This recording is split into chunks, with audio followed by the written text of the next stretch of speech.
Բարև ձեզ, հարգելի քաղաքացիներ, Երևանի քաղաքապետարանի հասարակական կարգի պահպանության ծառայությունից ենք։ Ուղետոմսերի հետ կապված հսկողություն ենք իրականացնում։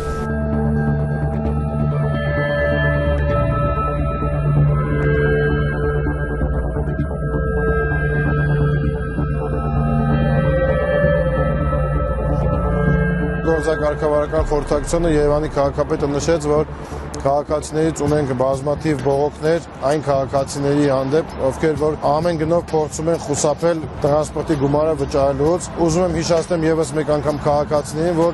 հասարակական կարգի պահպանության ծառայությունը ամեն օր ժամը 7:00-ից մինչև 23:00 ընկած ժամանակահատվածում իրականացնում է ծառայություն քաղաքային հանրային տրանսպորտում։ Մոտեցումը լինելու է այսուհետ ավելի խիստ չվճարող քաղաքացիների նկատմամբ։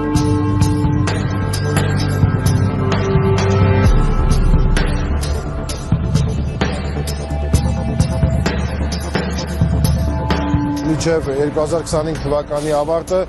Երևանի քաղաքապետարանի աշխատակազմի հասարակական կարգի պահպանության ծառայության աշխատակիցների անձնակազմը կավելանա եւս 24 աշխատակիցներով, որոնք ներգրավված կլինեն քաղաքային տրանսպորտում ստուգում իրականացնելու նպատակով։ Հորդորում ենք եւ կրկին անգամ պահանջում ենք մեր քաղաքացիներին, եթե օգտվում են քաղաքային տրանսպորտից, կատարել անպայման իրենց հասանելիք վճարները։